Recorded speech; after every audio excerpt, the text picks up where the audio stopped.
Welcome back to Project Beyond. I am your host, Emma, and today we are interviewing Sophie Morrison. Thank you so much, Sophie, for being here today. We have had a lovely way of meeting each other while I was living in England at the Weird Experience at Broughton Hall. And through that meeting, it kind of has opened up my world into becoming really good friends with you and just learning so much about you and doing some healing sessions together and all of that. So thank you for being here. Thanks for And having me. yeah, welcome. So tell us a little bit about your story. I mean, you have an amazing story to share, a huge journey that from childhood has led you into this incredible study and exploration. So if you want to just share more about that, that would be great. Yeah. Yeah, I just was always a really um, curious child in that, I wanted to understand the things that I could kind of sense were going on, that perhaps not everybody else noticed. I was obsessed with fairies. I used to sit at my bedroom window, desperate to see fairies in the bottom of the garden. I like wholeheartedly believed that they existed and that some people, if they were lucky enough, could see them. Um, and I used to go around old National Trust houses with my parents, and I could feel the energy of the place. I could sometimes sense spirits. I never saw them as some people say they see, but I could often sense somebody, a presence, sort of behind me or in the corner of a room, and never really was able to get any answers for that. I was always questioning, like, well, why can I sense this? Why do I feel like there's someone stood behind me? And I'm really grateful to my parents because they never shot that down or Right. told me to stop being so silly and it's just my imagination. Um, they were just always just really kind, and they are not in that way inclined at all, and they just kind of like, oh well, maybe maybe it's just because it's an old house. Or then when if I'd be in my Mm. grandparents' house, and I'd be like, oh, it feels like there's somebody in that room, grandpa, and he'd be like, oh well, if there is, don't worry, it'll only be somebody that used to work here on the farm. They'll just be coming back to check up on it. And everyone was always lovely. So they never gave me answers, but they never knocked it out of me either, which I think happens Mhm. to a lot of people that are young and sensitive. And children report so many experiences, and they're so open and so sensitive that it just very quickly can dwindle if it's not nurtured, really. But I think my like thirst for knowledge and my intense curiosity, just like I kept myself going. And of Right. course, in those days, I mean, this is the 80s, there wasn't the internet to just check up on, seeing if anybody else is experiencing this stuff, or Right. it was just the odd book that I'd find in a shop, out on a trip with my family, that might be on fairies, or as I got into a teenager, and a witchcraft book or a book on the occult or superstitions or anything like that. I just devour it, just lap it up, and then I'd spend all of my time in my bedroom reading and reading and anything I get my hands on, really. And Mhm. on the odd occasion, as I get older, people would sort of say, "Oh yeah, oh, I go to a spiritualist church." I think I found somebody in my 20s that was like, "Oh, you'll have to come to a spiritualist church with me." Oh, what's that? Went for a Sunday spiritualist church service, which was mediums on platform bringing through messages from family. I was like, Mhm. oh my goodness, right, so this is a thing then. So other Yep. people like get messages from spirit, right? Okay. So it's just been a constant quest, really, for Mm. knowledge, for finding out why I experience the world the way I do, and clearly not everybody else does, and finding other weirdos, as we use the term with a WYRD. Yep. Um, it seems there actually are quite a few of us out there, and Yep. as a highly sensitive person, I think we estimate about 25% of the population experience the world more intensely, more deeply, more emotionally, more sensitively than other people generally do. Um, and so, yeah, I was lucky enough to stumble across a wonderful teacher I'd gone to see for Reiki. And she said, I run a development group every Tuesday evening. You'd love it. Just come along, see what you think, meet some like-minded people. We just do a little bit of everything. I think you'll enjoy it. I was like, oh, okay. And I went every Tuesday night for about 8 years for a group of lovely ladies, generally always ladies. I mean, it's open to men, but typically Right. we find it's predominantly a female kind of crowd, and Mhm. learn everything from tarot, crystals, Reiki, seance, mediumship, trance mediumship, physical mediumship, table tipping. We did everything. It was fantastic. Amazing. Yeah, so I'd done all that and then went into academia. So Right, right. So it where did it shift for you from like the spiritual woo woo? Because that's kind of where I feel like I got stuck. And mm, everyone that I kind of reached out to, and there's nothing wrong with that. I mean, I was so deep in that myself for years and years and years, but I didn't until recently with the Monroe Institute and Weird and all of that, I didn't see the shift from like the woo woo side to the spiritual, not spiritual, but like the more scientific yeah. academic side. And that was a huge jump to that.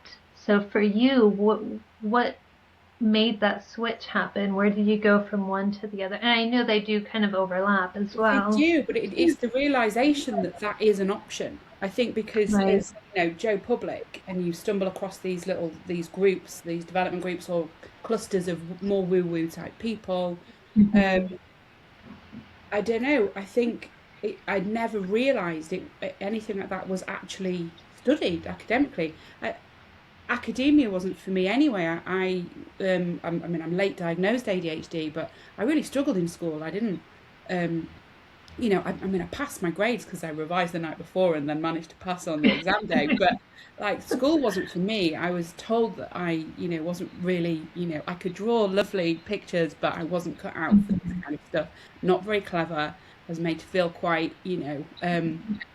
just not one of the clever kids. I was the opposite. So it never even occurred to me. There was always something in me that was drawn to psychology. I think because I'm a people person, and people have Right. always come to me for help, advice. I mean, that's it in a bus stop, and the person next to me will just turn around and start telling me their life story and wanting advice, Mhm. and. So psychology I've always been drawn to, but every time I'd look at a course on psychology, it was the classic psychology. Right. And I was like, oh, I'm not clever enough for that. It's very scientific. It's very. Um, and it was purely sort of chance that I knew that I needed to progress my career path job wise as a single parent working. The industry I was in was I worked in early years with young children for 15 years. Favorite job in the world, but sadly minimum wage. I knew this wasn't going to sustain me going forward as my children get older. I need something that's a better job. What do I do? Right. And I think it's the little voice that'll just say, just have a look at a psychology course. And I was like, well, something needs to be close to me because I need to be able to do it alongside the kids. And I'm in Harrogate, North Yorkshire. My nearest city is sort of Leeds. So I thought, well, what's offered in Leeds? And I found Leeds Beckett University offered a social psychology degree, an undergraduate degree. And I thought, well, what's that about? And I looked at the modules and my jaw just dropped. The modules were parapsychology, transpersonal psychology, the psychology of Wow. music, eco psychology. I was just like, wait, hold the phone. This is a thing.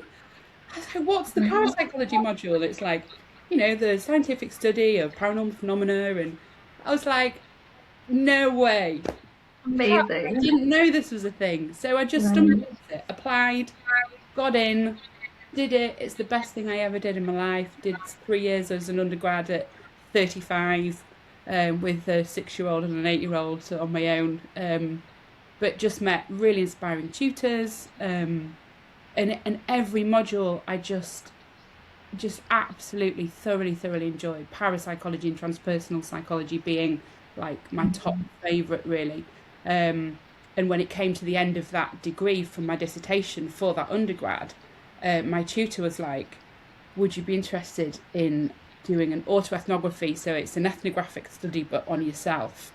Would you be interested maybe in doing that on your experiences in your woo woo group? And I was like, Hmm. I could do. Like, do you think that'd be something that would have it be interest to people? She was like, Yeah, massively. Like, that's actually never been done before. Most people join these groups to document them, but they're not already living in that. They're not Right. through sort of I forget the term now, but they join them to learn mediumship in order to document. Right. It's to our knowledge, and I still don't think so now. It's not. It wasn't. It hasn't been done where somebody that was already well situated within that then academically studied it. Just Right. from my own perspective, I didn't include the other ladies in the group. It was just how I developed myself. I went through my own diary entries and stuff.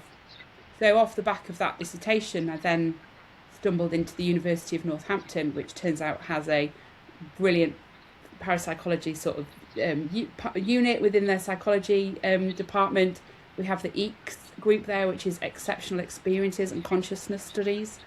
So Wow. the fact that you can do consciousness studies, and so I was employed by the University of Northampton as soon as I finished my degree as a research assistant to study after-death communication, and I work on healing studies, and we do all sorts of fantastic stuff there. But it is niche and it's unusual, and I don't think people really, Joe Public certainly don't realise that you can, genuinely, properly be a parapsychologist or Yeah. research consciousness, research paranormal experiences, researching people's like deeply spiritual experiences and spiritual awakenings, spiritual crisis experiences.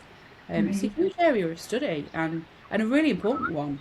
I think with all the uncanny podcasts and stuff that's out, I see quite a lot on social media, people saying stuff like, "Oh, is parapsychology a real thing? Like, how do I get into that?" And the comments are like, "No, it's not a true, arm of psychology. It's not considered." And like, I've seen my colleague Cal Cooper like straight on there, like, yes, it is. We've been, the Society for Psychical Research was set up in the Victorian era in the 1800s, to Wow. rigorously scientifically test these claims, because there's Yeah. always people claiming that they can do stuff, and Right. and what we do, what they do, what as a group we do is, verify this, and if people are reporting it, why are they reporting it? What's happening for people? So yes, that was my shift. It was serendipitous, as these things often are. Um, Yeah. That's yeah. amazing. So, what kind of thing, for those out there who might still be curious about having this be a real thing, I feel like so many of us grow up like, oh, is this just me experiencing this? Like, is this real? Am I crazy? And again, like I've been so deep in this my whole life, and it was only the last year or two where I realized this is a real studyable thing. Um, what kinds of studies are done, or how is proof or scientific research collected in these types of experiences? Well, I mean, it varies between research project to research project, but Mm-hmm. generally, like for example, the project that I'm on now, which has been running since sort of 2018, 2019, is we're researching people's experiences of after death communication, which Mm-hmm. is basically how does Joe Public, the normal person, experience communication from predominantly deceased loved ones, but also your typical I saw a ghost in an old building, because it turns out lots of people report this. It isn't actually unusual. It's actually quite normal. So that project looks at how we're not questioning the ontology of it. Is it real? Is this proof of life after death? But how is it experienced for people? Because Mm-hmm. 60 to 70% of people are reporting that they have had at least one form of sensing the presence of somebody, or having a dream, but it wasn't a dream. That's always very clear. We don't have the language Right. for it, so we use the term dream, but what people then like go above and beyond to try and explain is, but it wasn't a Mm-hmm. dream. Like, yes, I Yeah. was in bed, and yes, I had been asleep, but I can't express this enough. It wasn't a dream. It was Yeah. completely real. It happened 20 years ago. I remember it like it was yesterday now, which we know Yeah. dreams, you don't recall that vividly past the Mm-hmm. morning you wake up, usually. So something different there is happening on. And lots of people report this. And actually, when you look at the percentage of people who have lost a partner or a child, you look at more like 80% of people are reporting these experiences. Wow. So it's really, really normal. It's just that our culture just doesn't know, A, how to talk about them, and B, really understand what they are, because we've not learnt it from generally, our parents haven't told us that that's something that we might expect. When we lose a deceased loved one now in our culture, we're so far removed from that death, in that we don't actually see the dead body for a start. It's generally it's quite clinical and clean now and taken away. We don't sit with the dead in our home anymore, so we don't see the dead as a visual for us to start that grief process. But then we're not taught how to grieve properly, and we're not taught that we might experience some form of communication from that deceased loved one within the next few months or years or whatever. But it can be anything from, like I say, really quite clear, sometimes in a sleep state, messages or visions of them. Sometimes as slight as having that smell of the person's perfume or aftershave. In a place where you're really not, it's not expected to be there, and they get this overwhelming smell. Or sometimes tobacco, when the person was a smoker. Often animals will react and sit at an empty chair, and the dog will put their paw up and be looking as if they're looking, and it's perhaps the funeral of this person, and it's the armchair that Grandad used to sit in, and the dog's gone and sat by it. So there's all these stories, and some people say, do you know what, they're just stories, it's wishful thinking. I'm sure on some accounts maybe it is. That's not what we're trying to prove here, but what we're proving really is that it happens for so many people, and it's so frequently reported. We've got I think we've got about 1,300 cases now of people. It's worldwide. We've done it in several languages, so we've done it in English, we've done it in Spanish, French, German. We've had a recent Chinese survey. We've got one launching in India at the moment. We're looking at cross-culturally how people are experiencing these things. So that's a long-winded answer to your question, how and what is being done. It's things like this. It's how are people's real world and real life experiences being felt, and documenting those, really. Because when you look at it, that there's that many people reporting it, you have to stop and think that, actually, do we think something real might be going on here, guys? Like, it's not, I don't think it's rocket science, And then some people are more, they do smaller scale. My colleague she has epilepsy, but she researched people who report having really transformational experiences and sort of out-of-body experiences, or meeting other beings whilst having a seizure. And it's just always been put down to, well, you were just having a seizure, like it was a hallucination. It's consistently just been put down to hallucination. But actually, when you look into it, these have been documented. So, I mean, she's got tablets from Egypt with these in Egyptian hieroglyphics of people having these experiences.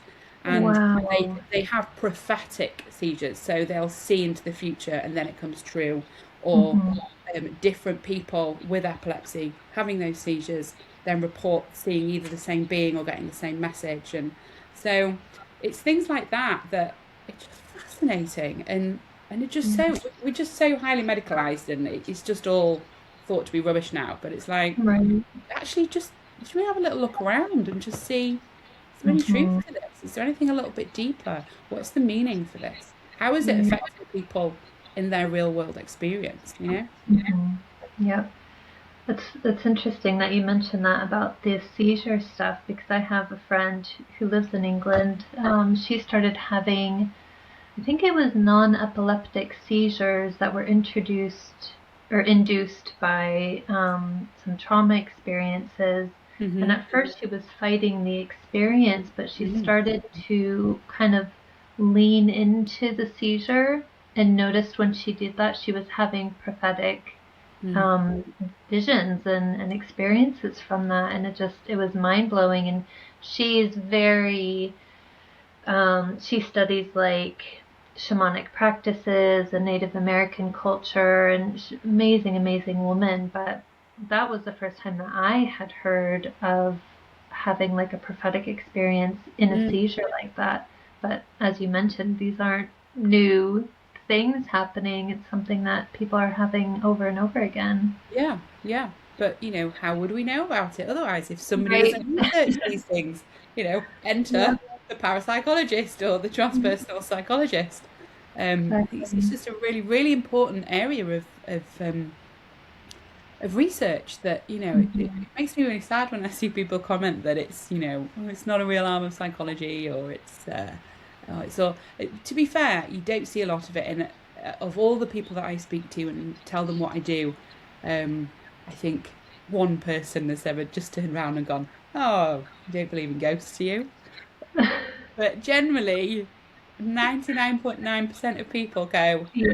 "Wait, what? Really? You do what?" And then they end Yeah. up like, in fact, the last Tell person me I was more. Tell talking me to more. was like, "You must be the most interesting person at a party." I'm like, I don't know, but it depends if you want to talk about this kind of stuff. But most Right. people, it would seem, do. Yep, Yeah, absolutely. Um, it's funny too because I would often have people do the same thing with me because I was a paranormal investigator for a long time. I've always had different experiences, and when I would share them, people would have sometimes that same reaction of, "Oh, that's not real. You can't believe in ghosts." And so I'll sit down and talk with them, and by the end of the conversation, they'll be like, "Well, one day when I was little in my grandparents' house, I yeah, thought I saw," and they'll yeah. go into their own story. I'm like, "See, everyone See, has these yeah. experiences," Most and people I have got a think, little story to tell you for sure. yeah. Yeah. And I think just the way that we've grown up in society, and I'm, Yeah. I'm so thankful that we're not in that anymore. We're coming out of that. But Yeah. I mean, even when we were kids, these stories were hushed. You don't talk Yeah. about them, or you're the crazy kid next door kind of thing. Yeah. Like, even though so many people, if not everybody, was having some type of experience, it was just silenced. Mm. And I think a lot of people, especially our age and older, might still feel resistance to sharing those experiences. Yeah. Do But you I come mean, across the any of internet's that? a wonderful thing, and Hmm. podcasts now.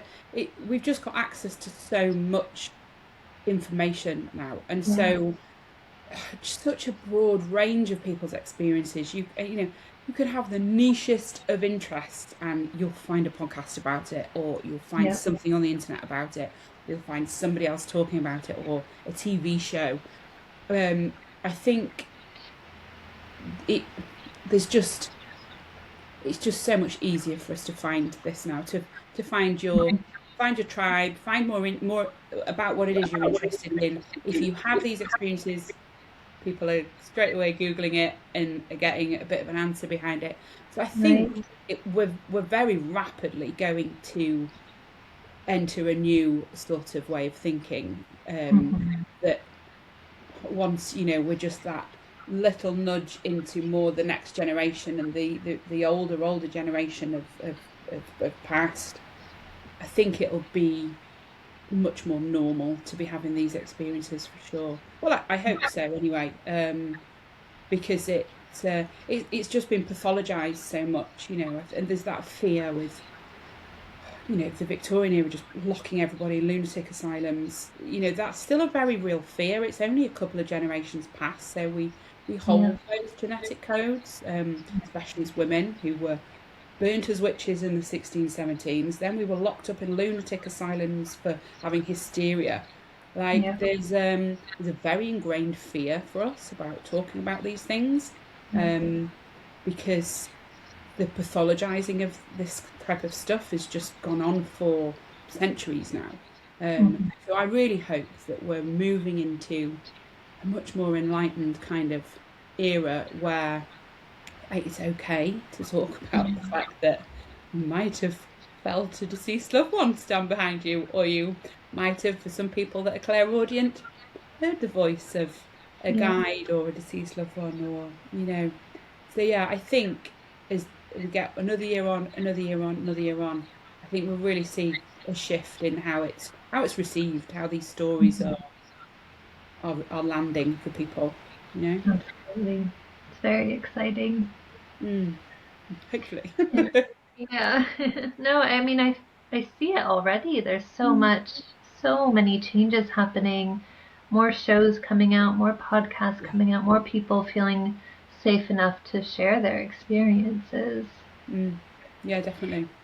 Have you noticed in your studies um, people who have that fear of first sharing, whether, what am I trying to say here? I'm curious if people that are afraid of the experiences have less versus people that finally are like, okay, let me open up and talk about this. Does it create then more experiences? Have you seen a difference in that? Um, it's not an area that I've looked into specifically. I've got data there that I can look into. So obviously, there's people reporting after death communication experiences that is Mm-hmm. all lovely, massive amounts of data sat there. And then my PhD is studying distance healing and people's experiences with that and receiving that. Right. Um, and I think at first glance, because I haven't specifically looked at that for patterns, Mm-hmm. so I can't say for definite. But as I glance through and read through these experiences of people, it looks like to me that the more open you are and the more kind of willing you are to receive, the more you do. I Right. think there's definitely an element, potentially an element of if you're closed to it, you have closed the door. So Yeah. you won't see it, you won't feel it, or maybe not to the extent that others do. I think if Right. you don't have to be fully in, but if you just have that door open that says, yeah, maybe, you know what, yeah, I'm here for this. If it's Mm-hmm. if it's real, or if it's possible, or if it can help me in some way, then yeah, but, in my preschool talk, did a thumbs up or a thumbs down, and I think the thumbs up people and get a lot more out of it, and I Yeah. think the thumbs Right. down people, even though they're willing to participate and make, kind of show up, I don't think potentially they're getting it to the extent that the ones that are more open to it are. Um, Right. but that's not an official statement by me Yeah. because No, I of haven't course. looked at the data. That's what Mm-hmm. I think I might be seeing at a glance. But Right. it's an area that I'll be looking at for my healing study that I've done. Are the people that are believing in distance healing and open to it a lot more, are they actually seeing better results to the people that have just kindly showed up to be a Mm-hmm. participant in a study because they're a friend of mine, or they were dragged along by a friend of mine and come on, be a participant for Sophie. Right. So, are those people seeing the same kind of results as the people that are like, yes, Mm-hmm. please, I really need some healing right now. I'm here for this. Brilliant. Sign me up. I've had healing before. I know it works. I'm in. You know, Yep. there's, Yep. yeah, I think they get a better result, but that's an argument to be had at a later Right. date when I've got the numbers to back that up. And you've just finished a study, one that I was part of as well. Do you want to share some about that? Yeah, so we've just wrapped up study 4 of a distance healing research project. So the study number 4 that you were involved in has not been analysed yet. It's gone into analysis now, so that's in the limbo state while we run numbers and I read thousands of people's accounts and put them all together. So it's fascinating. I could spend years doing this, just reading people's Right. stories. It really is like the best work. Um, but we have analysed the previous 3 studies. So they were slightly different. The way we run them is it's a randomised controlled trial. It's double blind, placebo controlled. So it basically means that the participants are randomised to which control group they go into.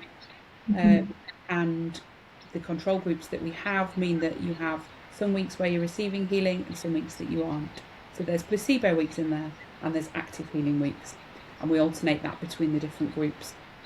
Right. So the studies that we've run prior to the one you were in actually required the participants to sit and coordinate with the healer at a specific time.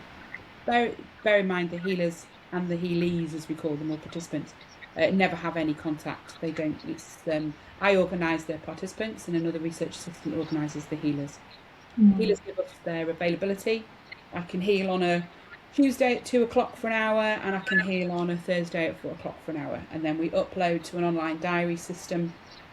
We have about, depending on which study we run, between 16 and nearly 30 healers. So an online booking system comes up with just day and time slots, and then the healees, the participants, can log on, look at which day and which time suits them. Oh yeah, Tuesday at 2 o'clock. I don't work then, so I'll click on that one. And that basically means on a Tuesday at 2 o'clock, they sit for 30 minutes for, depending on which study they were in, either 6 weeks or 8 weeks. Like I say, there's not any contact between the healer or the healee. Right. It's coordinated behind the scenes completely. And some people will be sitting there to receive healing, and the healer is tuning in at that time with that person's name. Yeah. But there are also weeks where they're sat on the sofa ready to receive the healing, and they sit for their 30 minutes, but the healer isn't actually actively sending healing to them that week. They're sending it to somebody else. Right. It's the placebo week. It's the placebo week. And everybody, after their session, logs on to an online survey and fills out how their health and well-being, their general health and well-being has been over the last week. So we use standardised measures. Now, people get a little bit funny about these. Like, well, why do you want to know this? Well, that's a bit why. We're rigorously academic here. It has to be done to a certain protocol. I can't just pick which questions I want to ask people because I think they're more relevant. We have to use standardised measures. So for this study, we've used the World Health Organization Quality of Life Survey, so shortened to WHOQOL. And that looks at different domains on your life. So it's looking at your physical health and well-being, but it's also looking at your social health and well-being. How well are you able to socialise, go out and meet friends? And it also looks at, like, are you happy with how much money you've got, and you know where you're at in your life? And it's all sorts of things. And this does get questioned by a lot of our participants. I get emails like, why are you asking these questions? This surely isn't relevant. Are you not just healing my knee that's hurting? And it's like, no, we want to look at which aspects of your life does this potentially have an impact on. I know that you might come to healing because you've got some knee pain, but why have you got that knee pain? You know, you might have that knee pain because it's, depending on who you ask, you know, we hold a lot of tension in our knees. But maybe actually there's some stressful situations going on with your family that are causing that recurrent knee pain that painkillers are just not killing, you know? So we want to know actually what's going on in all aspects of your life for you. Right. We also include the anxiety symptoms questionnaire, or the ASQ for short, and that looks at the intensity of any anxiety symptoms and the frequency of anxiety symptoms over the last week.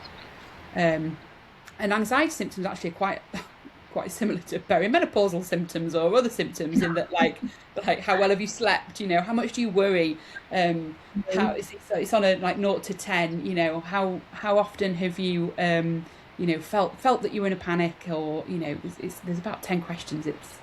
It does feel a bit monotonous to people, and we appreciate that, but we also really appreciate that people take the time to fill it out, because it gives us absolutely fascinating results.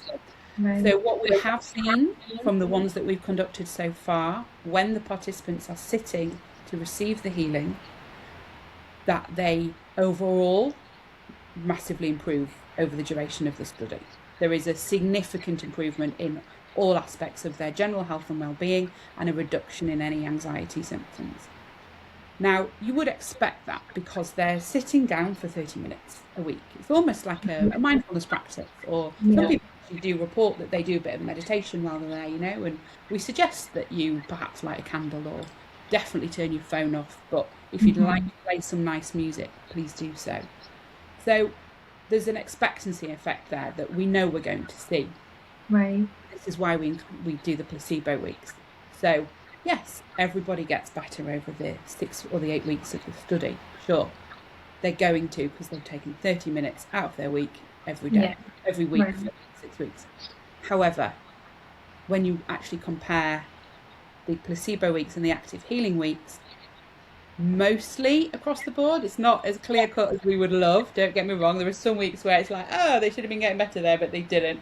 But in all the domains of their general health and well-being, so that's like how physically well they are, how psychologically well they are, how happy they are with their social situations, they do statistically improve on the weeks when they're getting healing, and they don't on the weeks that they're in placebo. Now, when we look at the anxiety symptoms questionnaire, that's where it gets really exciting, because these need to go lower. Basically, your general health and well-being needs to go up if you plot it on a graph, but your anxiety symptoms need to come down.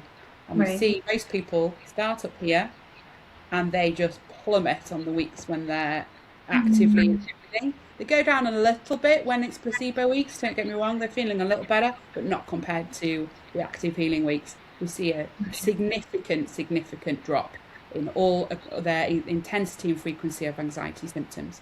And that's across the 3 studies that we did with that, which is just fantastic. It's in the write now. It will be published this year at some point. We're writing this and publishing it because there's nothing been done like this at the moment. And like I say, the difference with the study that you were involved with is that we just wanted to get rid of that expectancy effect, really.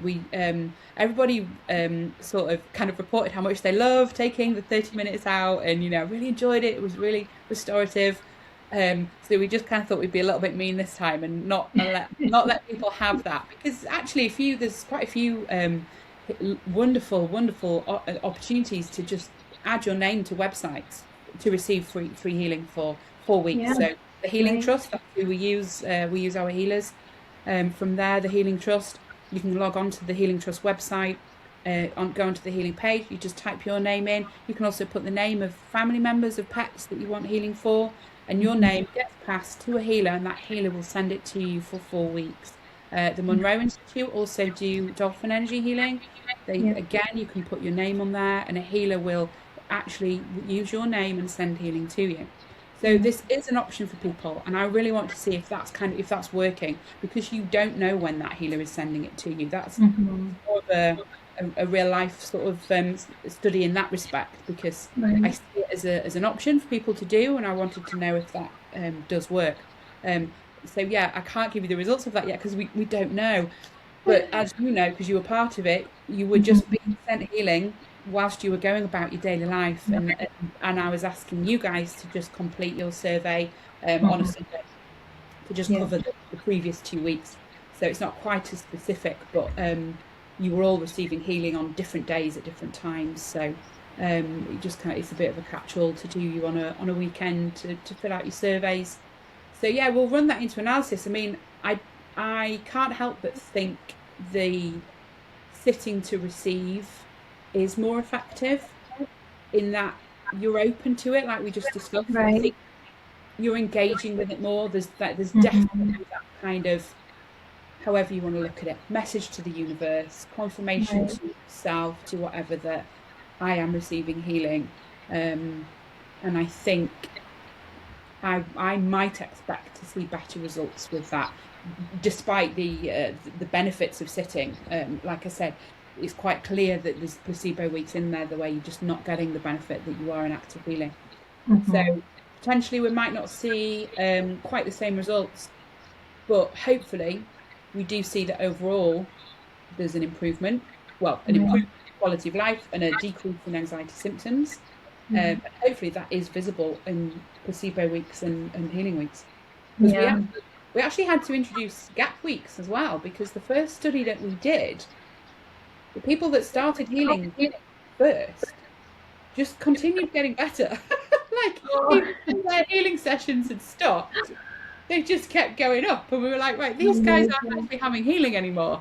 And the poor guys that start off later don't pick up their healing until later on. So we've had to introduce gap weeks where nothing's happening for anybody just so that we can try and pick up on these residual effects, which as a healer, I mean, I know it isn't just you have a healing session then and you know, it's only then that it works. It does stay with you. You're plugged in for a little while, and it some healers will tell you, yeah, it'll stay with you for a good month. I mean, I think with my Reiki training, one of the symbols that you put on at the end was to ensure that the energy stays with the person for the following week. So, you know, who knows what's happening? It's fascinating, though. Very exciting.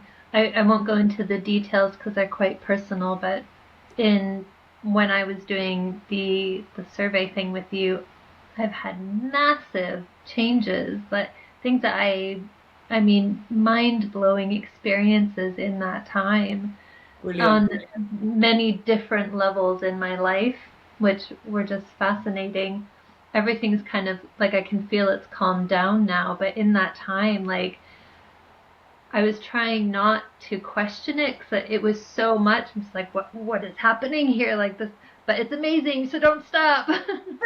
Yeah. It was crazy. So for me, just huge experience, positive experience from that. Great. And yeah, I've dipped in and out of the report, you know, people's comments from it, and Yeah. some people really do, you know, really do report that Mm-hmm. they've noticed a change. I mean, again, we have to plot that against, was that a week they were having healing? But like I Yeah. say, there's definitely a residual effect going on there. So I think once the healer's done that connection with you, I think it is just running in the background really. Mm-hmm. And one of the main sort of criticisms that we've got so far about the study is like, well, you know, how are you going to prove this? Because if you're not taking somebody that's poorly, you know, and you're focusing on that ailment that they've got, how are you going to prove that this is even working? And it's like, because we're looking at people's day-to-day life and the whole the 360 degrees of what's going on for them. We are Yeah. covering any physical ailments for them. We ask for people in general good health. So this gets at, well, if they're healthy, why, you know, what are you going to heal? Well, general health and well-being just really means that we can't take anybody that's really quite poorly, because then you need Mm-hmm. sort of a completely different ethical approval for that when you're actually Right. treating very poorly people. Generally healthy is everyday person. We've all got the odd issue sleeping. We've all got the odd bit of back pain or hip pain or a little bit of arthritis here and there, or Mm-hmm. something going on for us that could do with being better, you know? And for some people, that's their mental health. For some people, that's their physical health. For Mm-hmm. some people, and what really comes through for me in people's reports is, yes, I see people saying, oh my God, I've been out in the garden this week and I haven't been able to garden for 6 months. You know, I'm so stiff. My joints are really tight and I felt well enough to get out into the garden. And yeah, I was a little bit stiff, but it was totally manageable. I didn't need a full day for recovery afterwards.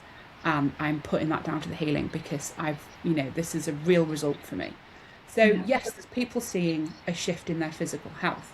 But what I get a lot of is the amount of stress that's gone on in my life over this last month. I don't think I would have been able to deal with before, but I have Mm-hmm. felt really calm, really collected. I dealt with it in ways I would never have been able to do, and I put that down to the healing. Like they feel like they've shifted in themselves. So Mm-hmm.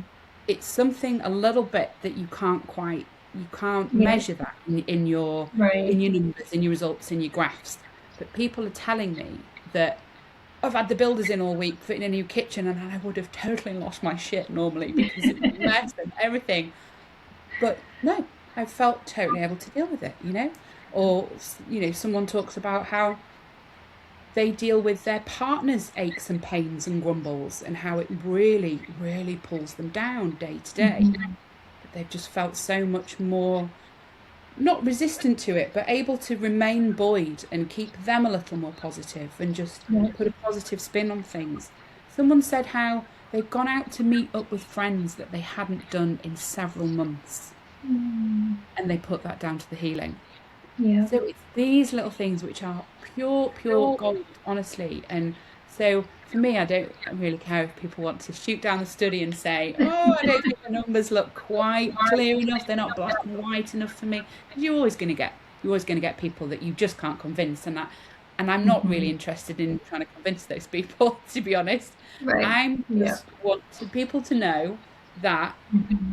it affects all areas of your life. It doesn't just fix a painful knee. It doesn't just cure your, I don't know, people are like, why don't you take cancer patients and let's see if we can cure cancer patients?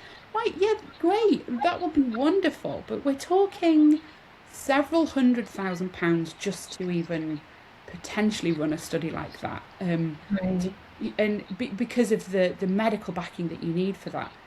What we're doing here is just proving that for normal people in their everyday life, it's making improvements, and it's making a few small improvements in several areas of their life. So actually overall, they feel significantly better, you know? I mean, even just so many people report better sleep, like, oh my God, I slept so much better this week. It must have been healing week because I've had an amazing sleep. Right. So, I mean, and that in itself, if we could all have a better night's sleep, I know. oh my God. You take on the world after a better night's sleep. Oh yeah, definitely. Yeah. Oh, that's funny. So you are a healer as well. You don't Yes. just study all of this stuff. You are also a healer. I am. So how long have you been doing studying that? it. Yes. Because I know it works. So I'm a little bit biased, but yeah, I want people to know that it works because I see it working. So yeah. Yeah. So yeah, I'm a healer. That's the next question. Yes. And how long have you been doing that? I think I did my first Reiki course in 2012. So what's that, 14 years ago? And then sort of subsequently did more levels of it, different kinds of it. Just loved it. Just, again, it's the ADHD hyperfocus. Like, oh, my new favorite thing is healing. So just eat, sleep, and breathe it for a few years, and then just it just changed. It does. I mean, there's this. It's a bit corny, but it's like you find. I mean, yes, mine was Reiki, but there's obviously different. There's many modalities of it, but when you find that, I think it changes you as a person completely.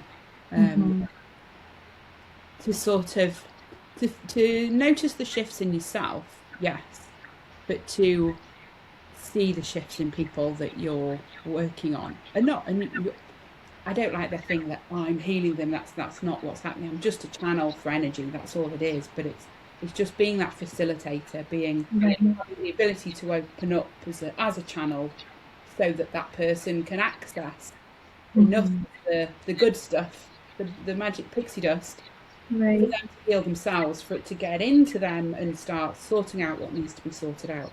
So watch people in front of your eyes become like 100 times better than they were when they walked into your room. Yeah. Mind-blowing. And amazing, fantastic. Like, it's addictive. You just want to get everybody onto your couch and fix everybody. It can be. Like, you have to sort of be careful and look after oneself, because otherwise you just find yourself doing it all the time, which is wonderful. But you also need to look after yourself, don't you? But it's I really, truly, honestly believe that everybody should have energy healing in some form. And I really, truly believe that everybody should learn how to access it for yourselves and for your loved ones, because it's an innate ability that we all have. It's not something special. It's not, the chosen few can be healers. That's not the case at all. It's like everybody can just open up, connect in to the universal energy or God or spirit, whatever you want to believe that you're connecting into. We can all do it. And sometimes you just need somebody else to facilitate it for you. You need that extra kind of, it's almost like a battery pack, like a booster, like a power bank, I feel. That's what seeing a healer does for you. It kind of overrides your own, if you are quite depleted, or you are second guessing what you're doing, or having a little bit of imposter syndrome or whatever. I think if somebody else can facilitate that for you, it kind of like just plugging you in a little is extra. There's extra power behind it. Right. So yes, we can all be our own healers, and you can sit in meditation and connect in and receive your own healing. But I do think it does help to have somebody else facilitate it for you at times. But we can all do it. We can all learn it. It's really simple. Right. Learn And it. it doesn't have to be in person. I mean, do you think that in-person healing is just as powerful as distance healing? This is what my research is showing. Distance is like just as strong. There's no need to be in person. I think there's an element of being in person with somebody that you can't recreate online, for sure. There's an energy exchange. There's maybe a physical touch, you know. Some people go weeks without, you know, people that live on their own, they don't even have somebody to hold their hand or touch their shoulder. There's something really, really, really lovely about physical touch, don't get me wrong. And I think it's a really special place for in-person treatments, and I think they're quite different to a distance healing. And personally, for me, I prefer an in-person healing session if I really need fixing, picking up, because there's quite a few things going on depending on where you go. There's the energy of the place, there's the energy of the person, there's perhaps some crystals around you, there's chat that you can have that doesn't go on if you're doing obviously a non-contact distance healing. Right. So all those things are healing you on certain levels themselves. They're doing their own thing before you've even started doing Reiki, healing, whatever you're doing. But if you don't have access to somebody in person, or you're not someone that's comfortable seeing somebody in person, perhaps you live remotely, and perhaps you haven't got the funds for it, because it is more expensive to see somebody in person. You're paying their building costs, their utility bills, the rent on the room that they're renting, you know.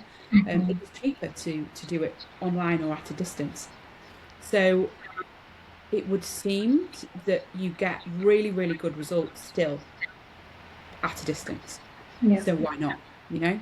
And my hope with this would be amazing if we could get it into the NHS, you know, because everybody's sat on a waiting list for something. I mean, my daughter's just had an ENT appointment that we've waited 13 months for. 13 months for a severe tonsillitis appointment. So everybody's on a waiting list. The NHS is swamped, and there's absolutely a place for medicine. I love medicine. I really do. I think certain medications are above and beyond. The facilities that we have for surgery, if you've broken a bone, if you have cancer, please get yourself to a medical hospital. They have some fantastic tools. However, there is also a really, really important place for energy medicine, and it can even just tide you over whilst you wait for a medical appointment. It's, if we're talking distantly, cheaper. It's much more easily accessed, especially for somebody that's really quite infirm and can't get out of the house. They're having regular healing sessions distantly, and that can improve them enough to get them out of the house so that then they can make it to the hospital. I think if the two were to come together, we could see something like massive in terms of where our healthcare is at. Because we really are at a crisis point as a country, certainly in the UK, with where we're at with our health, because we are looking at some really chronic, serious health conditions for almost the majority of the population for whatever reasons. And the NHS is at breaking point, and it can't look after everybody that's sat there waiting in A&E, that's sat on these waiting lists. We haven't got the time, you know, the time it takes to see somebody. They could have died in that time, and I think that's probably happening a lot. So if you could have an energy healer that works with you for those 6 months while you wait to go and see your consultant, you could have an energy healer that works with you whilst you're in recovery from surgery. You know, we are looking at a whole picture of health for, well, it's a bit, maybe pie in the sky, but our country, the world, whatever, however big you want to go with it, it's not one or the other. It's, Mm-hmm. let's use both. Yeah, absolutely. Mm.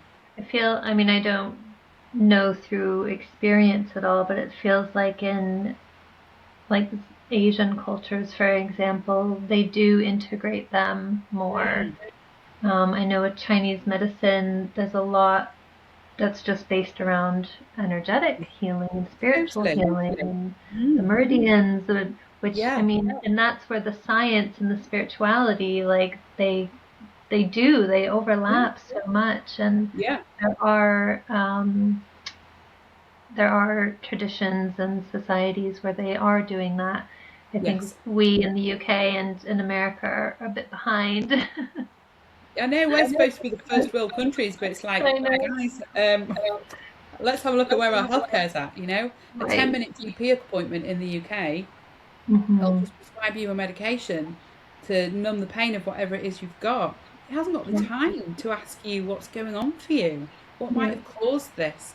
How might we Mm-hmm. fix something fundamental in your life that's causing this? If you've got Yeah. depression, take an antidepressant, not, how are Yeah. you? How's your relationships? How's your Exactly. job? How's your Yeah. financial situation? Could we look at changing something like that? I mean, it's getting Mm-hmm. a little better, but they're certainly not getting the time in an appointment to Right. look into a person, well, holistically, as a whole person, as a whole being, and a whole, with a whole background of what's going on for them. Mm-hmm. So yeah, we Yeah. really need to shift things here, and I would love it if my research in some way can make a little dent in that. That's Mm-hmm. that's why I'm doing it, and that's why I've undertaken it as a PhD, because I feel it's Right. really really important research. Yeah. You know, Yeah. Do you think it will happen within the next 10, 20 years? it will if I've got anything to do with it, Oh, because good. I'm quite happy banging my drum very loudly. So Yeah. I will go around, yeah, just to Yeah. shouting it out to as many people that listen. So who Yeah. knows? Who knows? Excellent. Mm, And you did a healing session on me. I did. It was very lovely. I studied Reiki for a long time as well, but I've not practiced it in many, many years. But there's a certain level of intuition that goes along with it. And is that you specifically or an energy healing as a whole? Because when we were doing our session, we were at Weird, we were at Broughton Hall, and there was a level of we need to talk about this later because there were other people around us, and I was Yeah. like, oh, okay. So we finally connected at home more privately, and the things that you came up with were so spot on, like nail on the head. And it was really beautiful to have that come out because I think at one point, and I'm not a non-believer, I very much am a believer, but to maybe some other people, like that is serious confirmation. There's no way that you knew those things No. before pulling them out and then Yeah. asking me about them, and I No. confirmed. So not only And is it that was completely confirmation ad for hoc you, as well, wasn't it? The session, because we just yeah, turned up and it was like, actually, there's only us here today. Nobody else had yeah, made it. right, Shall I do do you want to have a healing session? Yeah, why yeah, not? So no, it so was yeah, no, perfect. no, it's an intuitive thing. Yeah, again, it's Hmm. um again in the sense that every therapist that you would see, if you were going for psychotherapy, every therapist you see is different. Everyone's different. Yeah. Some people come with different skill sets, Hmm. and yeah, I mean, I've just always been able to read people. I can I can read people very easily. I've done it since I was young, but then Yeah. learning healing as well, then I can read them physically as well now. Like I can tell where there's problems, and Hmm. um, I guess when I did my development group, we were really taught how to um, learn which are your stronger clairs, they're called. So the clairs, everyone knows Yeah. clairvoyance and they think it's just clairvoyance, but Hmm. that just means clear seeing. Clair means clear, so there's clairvoyance, clear seeing. There's clairsentience, which is clear feeling, clairaudience, which is clear healing. There's claircognizance, which is clear knowing. And they're my two main ones are clear knowing and clear feeling. So I feel when I'm with a client, quite often I'll actually physically feel what they can feel. So if they have knee pain, I have knee pain. If they feel really nauseous, I'm like, oh gosh, are you nauseous? And yeah, I feel really sick. So I can physically pick up on what they're feeling. But then I get what's called a clear knowing. So it's like it's just been dropped in, and I'm like, and then I know why. Not always. I mean, don't get me wrong. I'm not like some, I don't know everything about you just from you being there, but it's, The things that you need it's all to related know. to the healing. It's only for that purpose. It doesn't tell me other stuff. So, and I guess that's just, it comes with practice. I didn't get it at the start when I started practicing Reiki, and then I consider myself more just an energy healer now, because I kind of incorporate quite a few different techniques, and Reiki was my first training, but then as I do, I go off and learn and devour and internalize and teach myself different things, and go on different courses and different things. And so you'll always be covered in crystals when you have a session with me. There's always so I use the 6 directions: north, east, south, west, above and below. So I work with them. I work with the elements. It's quite kind of, it's shamanic, but I don't, that's a loaded word. You're allowed to be called a shaman, is open to interpretation. So yeah, in fact, one of my main things that I work with is animals, the spirit animals. So I'll usually always pick up on which nature spirit or animal spirit is working with a person. Which is really sweet. That started with me a few years ago, and it's just so whenever I have a client, I know which animal's working with them. And a lot of this is distantly as well. I do a lot of distance now myself because of obviously with COVID, that's how everybody worked. It was the only way to work. So you actually had one of my first in-person sessions that I've done in years, because with COVID, and I moved spaces, so it doesn't lend itself quite as well where I'm at here. So yeah, predominantly work distantly, and I find it works just as well. Honestly, I still get the same information. My clients report just as much results from it. So I guess that's what kind of prompted me to do it as a research vehicle, because you don't then need, what's one of the massive hurdles as a researcher is having a research setting.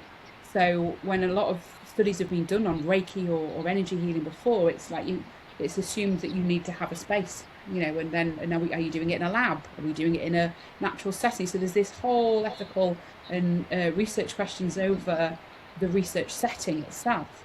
But it's like, hang on, since COVID came in, I mean, we were all distance healing was a thing before, but then since Zoom and Skype just blew up, couldn't go anywhere, distance healing is just taken off, and it turns out, it's like just as effective, honestly, as in person.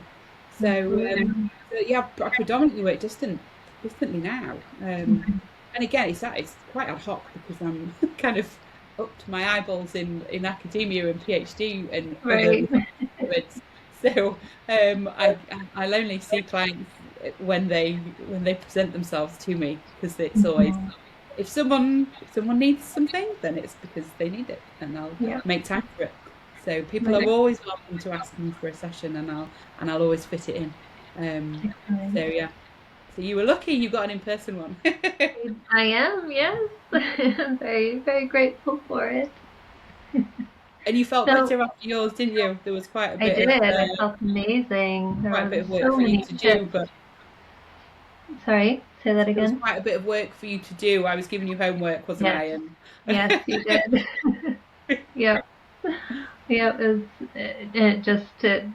really hit the nail on the head, because a lot of it too was things that I knew I needed to do, but was stalling on. Like, we're not gonna go there. That's stuff I It's a don't want to little look at difficult, yet. so I'll put it We're not off. gonna talk about it. We're gonna pretend it doesn't Yeah, exist. But then yeah, when you're like, you need to do this, it's kind of like, yeah. okay, Okay. I hear you. Fine. Yes, it was much needed. I'm very grateful. Good. So we met at Broughton Hall. We Should did. we talk a little bit about that with the weird Yeah, experience? I know yeah. that's I'm um, so something that you privileged are a to part of. be there. Yeah. It's so Broughton Sanctuary as it's called now. The current custodian, as he calls himself, he prefers to call it. It's been rebranded as Broughton Sanctuary because it's Oh, not okay. just a stately home and hall. It's the whole 2,500 acres of it is for a centre for good, and Hmm. it's just chipping away at anything he can to improve everything from obviously the land and improving that to improving anything you can with people and helping and so yeah so I'm just down the road from Broughton Sanctuary. In fact, it's where all my family is from, that town. It's only half an hour down the road, but it's where all my ancestors are from as well. So Aw. it feels really nice for me to be able to go there and work there and be based there several Mhm. days a week sometimes. So yeah, my colleague and I set up a Weird Wednesday because we are research consultants for weird technologies.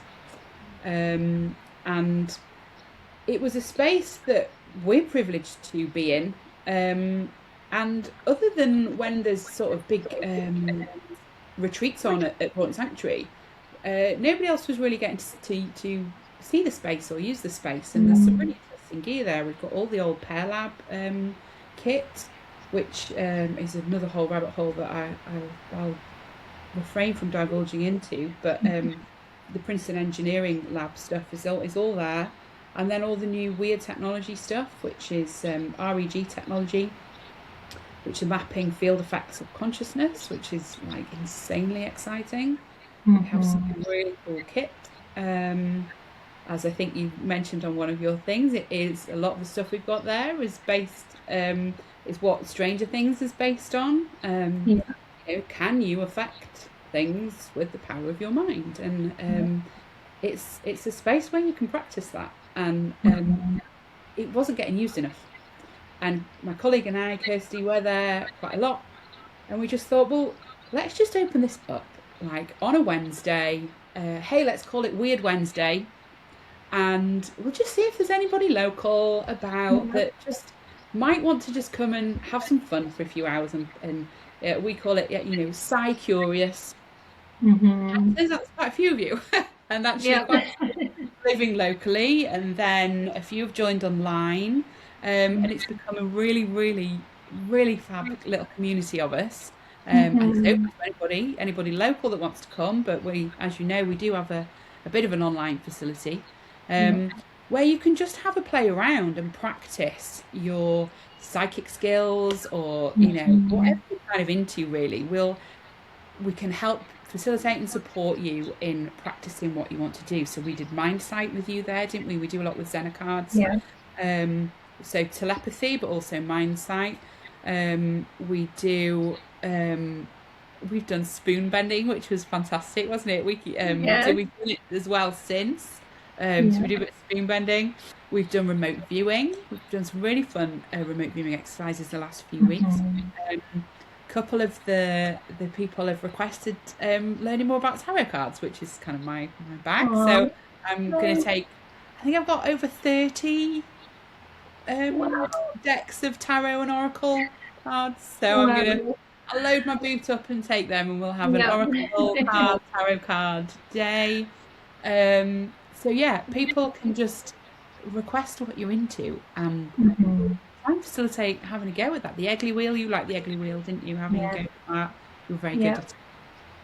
So yeah. So yeah, that's our Weird Wednesday, which Mhm. is based at Yeah. Broughton Sanctuary, which is in North Right. Yorkshire, Yeah. just outside Skipton. And then we've also, I'm very lucky to be helping my colleague launch the Centre for Liminal Studies. hand in hand with Luigi from the Monroe Institute. So Yeah. we've got some really exciting things ahead, really. They Our just have their very own lab there where we yes. can be testing all the exciting stuff that Monroe do, and all our sort of weird technology stuff, all the telekinesis stuff that we play around with in the weird experience room that we Yeah. do on Wednesday. So yeah, exciting times ahead. And people seem to want it. So if you want Yeah. it, So we'll exciting. provide it. Yeah. They just had their grand opening yesterday, right? Yeah, yeah. Big. It was a fab launch. It was supposed to be just a little soft launch for a few handful of Oh, friends and family. But we were really lucky to have Alan Evans in the country as well. So okay. we were keen that she cut the ribbon for us. And yeah, so we had a couple of really some big Monroe sort of faces there, and it turned out to be really quite I think it was about 45 people in the end. So a Wow. fantastic day of people Oh, interested in what what the potential is there, and yeah, it's going to be a really exciting research centre yeah. to explore consciousness research. Yeah. So yeah. It's a lot of fun. And I think it's so you have this light that every session that we've gone to. So I was able to go in person on Wednesdays, but now I'm back in the I States. know, we miss you. I know I've yet to do the Zoom thing because Wednesdays it turns into our Universal Studios Yeah. day. So, but I'll shift it so that I can start coming on the Zoom sessions. But you have this light, and Weird I don't light. know how much of it you can explain, but it changes colors It with does. different energies, and we've kind of yet to figure out what coincides with what color, but Yeah, we've got you're theories. learning it. We've got theories. So yeah, it's a weird light. The technology behind it's REG technology again. So random event generators are at the core of it, basically. Hmm. And random event generators or random number generators are just a modern way of tossing a coin. It just creates true randomness. It's just rather than Right. heads or tails, it's ones and zeros. And randomness creates a very predictable structure. It's called a random walk, and it just kind of peaks and troughs like that as it goes through ones and zeros, and you can map that very predictably over a Hmm. set amount of time. You'll get the same amount of ones and zeros or the same amount of heads and tails.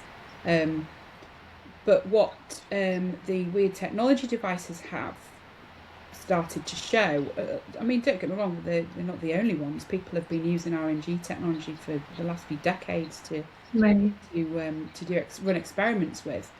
Um, but the big question is sort of, can you affect these RNGs with, these, whatever you want to Hmm. try. So psychic powers, telekinesis, group field effects, stuff like that. So what we're sort of interested in capturing, what we think it's capturing, is what's termed field effects of consciousness. So if we start to understand that perhaps consciousness exists beyond our body and beyond our brain, I mean, theories of consciousness is vast. My lovely colleague, Dr. Mike Dorr, will be able to explain all the theories of consciousness to you. It's fascinating. But certainly a personal theory of consciousness for us that are in the more, I don't know, in my world, shall we say. Hmm. I'm more of a believer of that the consciousness is all around us, that Right. everything's interconnected and quantum. I'm not a quantum physicist at all. I don't get it, but what I hear them sort of saying, and that there's this interconnectedness between everything. Hmm. It's kind of like, yeah, that's kind of where I feel that I think that would probably resonate with me. Um, Right. so what the REG technology starts to pick up on is when it's put. I mean, it's no sensors on it. People are like, so what are the sensors? How is it sensing? It's like, it's not sensing anything. It's not listening. There's not a speaker on there. There's not a microphone. There's nothing visual. It's not capturing anything. It's just a little RNG. It's very, very simple technology. It's just sat in a little Hmm. box churning over ones and zeros. So it should only plot a random walk. That is it. That is all it is left to do. But you put it in a room where strange things are going on, like somebody practicing telekinesis, or somebody, or a group, a whole doing Buddhist mantra or meditation.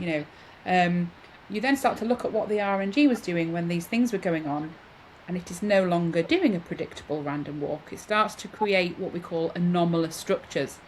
This little lovely wavy pattern starts to go massively up, massively down, massively up, massively down, or it just goes up and then just stays up. And like, that's way, way, way beyond significance. I mean, it's beyond chance. It's like a billion to one that it could churn out ones at that frequency or churn out zeros at that frequency. It's highly statistically significant. Something is going on.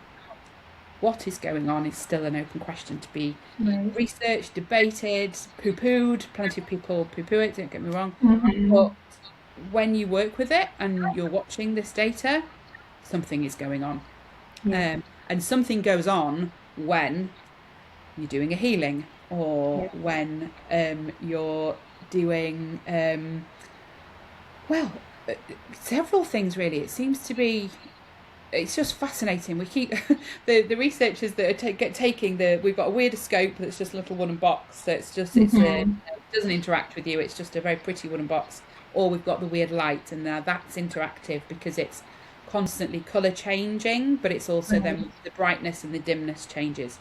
So in theory, it should just constantly fluctuate between its colors, nice and slowly.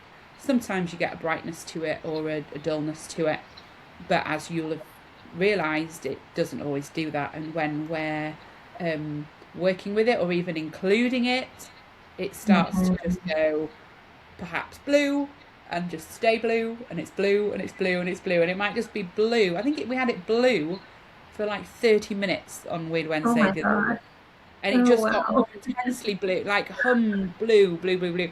Like, it shouldn't be able to do that. So part of the research that we're involved with weird technologies is what is it measuring? Why is it measuring it? Do the colours mean anything? If anything, recently specifically looking at whether people's emotions can affect what the lights are doing.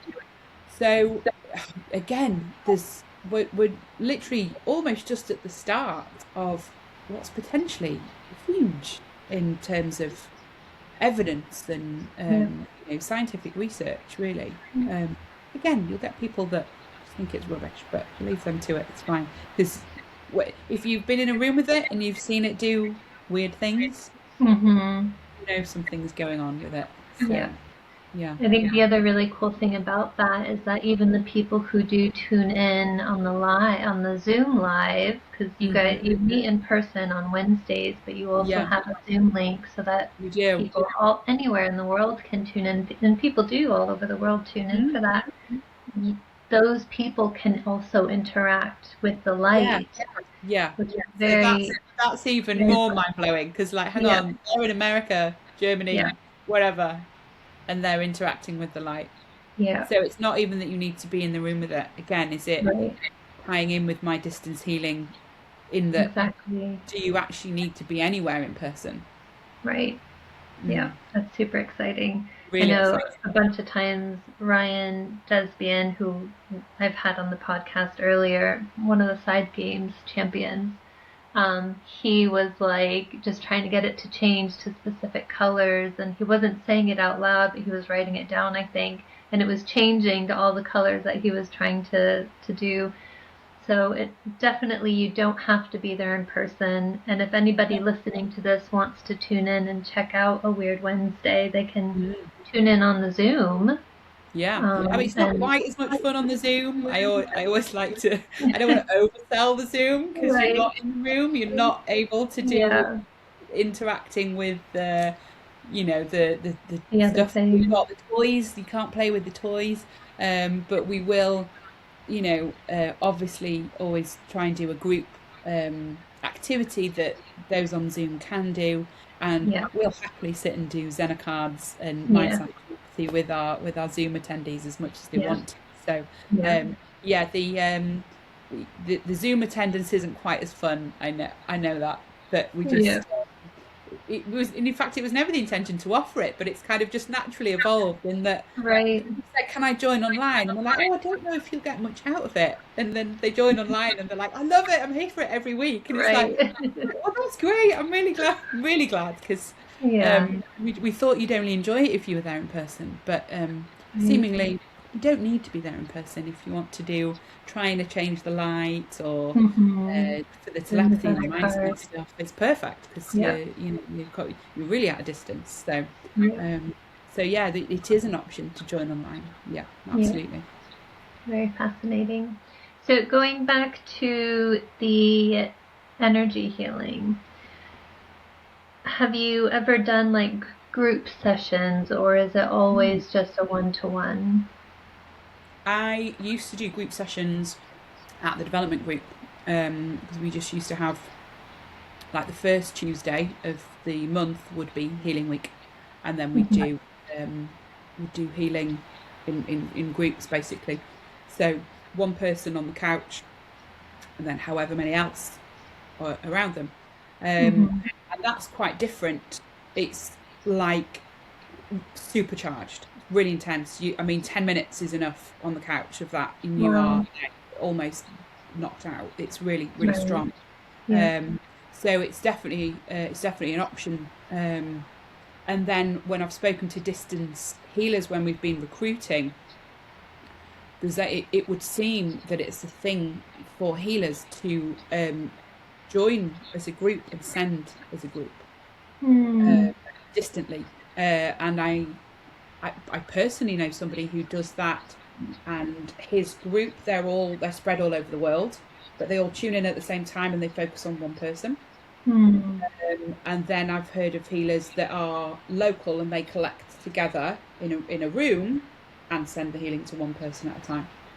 So group healing is something I've got much experience with. I've had a little. Seemingly, it seems to be more more intense, much more powerful. Right. And what about like you sending? So I'm going somewhere with this. I'm wondering if we can close the interview out with like a general healing to everyone who's listening. Is that something that you can do? Yeah. So yes, that's how I send my distance healing. Amazing. How I'm taught with Reiki is that you can send it to as many people at once as you want. So I write down all the names on a piece of paper, and then I just send it. I put the piece of paper in my hands and send it. So that's how I was always taught to do distance healing. And I kind of assumed that's what everybody was doing when they're doing distance healing. But turns out now with my study that the Healing Trust and others are trained differently. They're told to just do it to one person at a time. But I was always taught and fully believe that you can send it to as many people as you want in one go. I think you're almost limiting your own expectations if you think it just needs to go to one person at a time. If you want feedback on the healing, then you need to do it to one person at a time.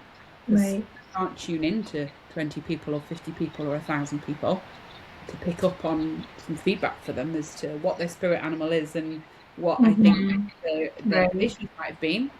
But I think that you can send it and it is received 100%. In fact, I did actually run a little pilot on that. Sort of a little cheeky pilot by myself, which I've not analysed. Yes, please. But I was just getting people to complete, and I was doing it to a group at this time. So we'll see actually. But yes, group healing. So group participants. Yeah, as I've always been told, absolutely. So let's send it, and it doesn't have to be here now either. The healing goes to any time. So time isn't linear. Exactly. So you send it to them. It doesn't matter what day somebody's watching this. They can watch this in 100 years and it'll still reach them. Yep. Exactly. So, absolutely. Oh, yeah. Well, shall we jump into that then? That sounds Definitely. good. That's A a good way good to plan. close this out. Yeah. Excellent. Are you going to do it too? Or are you just going to Oh receive? yeah, I can. That's a great idea. You can send. Yeah, sounds good. Okay. Do you want to set a timer? Or What do you think is a good amount of time? um depends how long you want to run this for. It might be a bit boring if it's longer than a minute. Just Right. watching Yep. us send Yeah, we healing. can do just a couple minutes. 2 minutes? Yeah. Yep. Yep. Okay. Cool. Perfect. Right. All right.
You just want to start wrapping up the healing.